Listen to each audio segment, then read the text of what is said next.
Hey everyone, welcome back to my YouTube channel. This is Hook. Today we're making beer can chicken on the Big Green Egg. Thanks again for everyone who's liked and subscribed to my channel. I definitely appreciate the support. So let's go ahead and get into making beer can chicken. All right, so first things first, let's make sure that we start our Big Green Egg. So that's out of the way. Looking for about 350 to 400 degrees with an indirect setup. I have my half moons already on the bottom there with a foiled over drip pan. I definitely recommend foiling your drip pan a few times because beer can chicken usually produces quite a bit of juices and just kind of makes a mess on your drip pan. So go ahead and get your egg started, and we're shooting for about 350 to 400 degrees.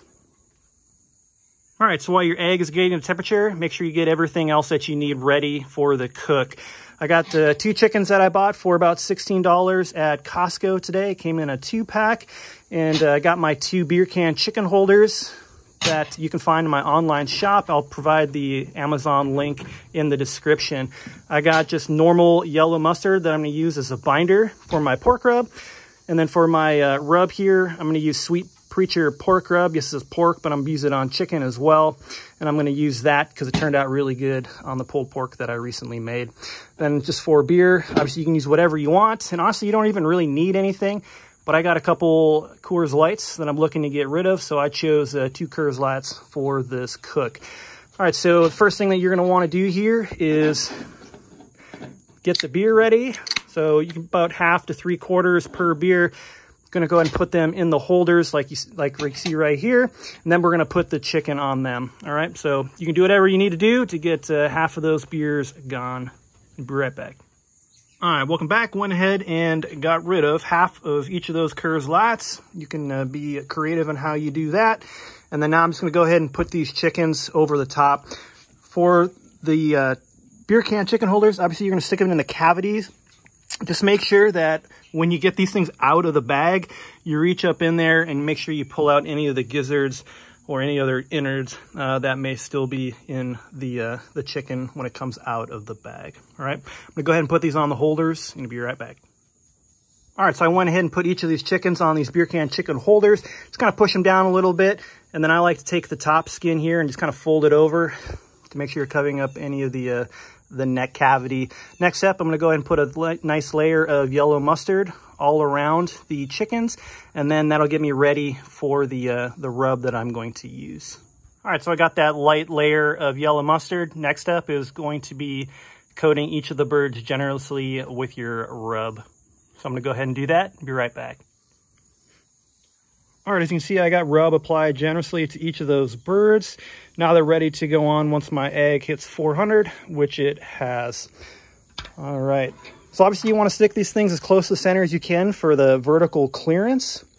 And obviously I recommend using 2 hands as you put these on to your grill. And I'm going to go back to back and put those on, and I'll be right back. All right, as you can see, I got those facing back to back, so the breast meat is pointed out on both sides. I'm gonna go ahead and cook this until the internal temperature of the breast is 165, and the thighs should be about 185 degrees, but honestly, it's gonna take longer for the breast meat to cook to 165 than it is for those thighs to reach temperature.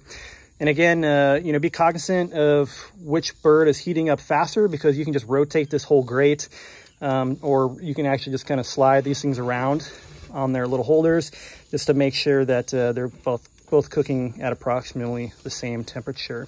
All right, so I'm gonna go ahead and close this, let these start cooking, probably back in about 45 minutes to an hour.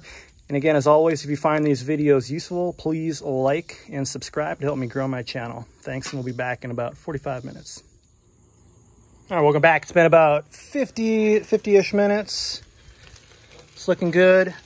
First time I've opened it up, and there you can see why I asked you to make sure you use several layers of aluminum foil. All right, 145, 142, all right, 142,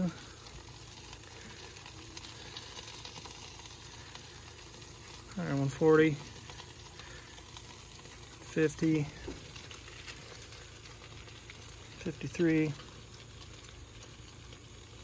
about 150. So things are looking good. Neither bird is super, you know, the temperature differences are about pretty minimal. However, didn't mean to do that. But if they weren't, again, like we talked about, you can go ahead and move them around, kind of using them on these racks. All right, so we'll be back here in about 15 minutes and thinking that it'll be closer to about 160, 165, but overall they're looking pretty good. All right, welcome back. It's been probably another 20-ish minutes. See how things are looking here. Got caught doing a bunch of chores. So these are in the 170s. This is still going to be really good, but obviously if you try to catch them, so this one's about 162, 78, 162, a little deep down, 72, 180. So these are definitely done. Obviously, if you can catch them there at about 160 to 165, that'd be ideal, although I'm just still pretty sure that these are going to be really, really good. As far as getting these things off of the grill, so obviously don't touch any of this metal because it's going to be extremely hot. So what I do is I take one fork, I put it underneath this bottom, and I just stick another fork up, you know, just like this, and I just kind of lift it off with both hands. And that's also kind of how I get it off of these grates once it's time to start carving. I'd probably let them cool down for a couple minutes. But basically I stick one fork like right here, holding this down. And then I also kind of push my fork kind of in the spine, somewhere where it's going to actually be some kind of something you can actually use as leverage to get it off. And then I just kind of pull up and then put it onto my kind of my baking pan there for whatever surface you're going to use to trim these things.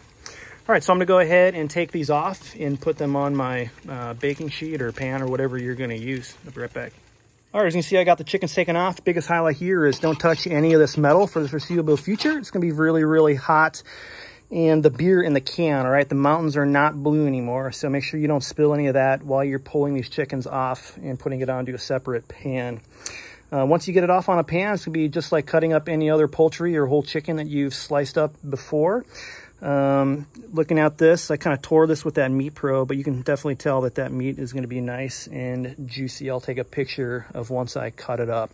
Again, if you find these videos useful, please like, share, and subscribe. I'm trying to grow my channel's barbecue content, and I appreciate any support. Thanks a lot.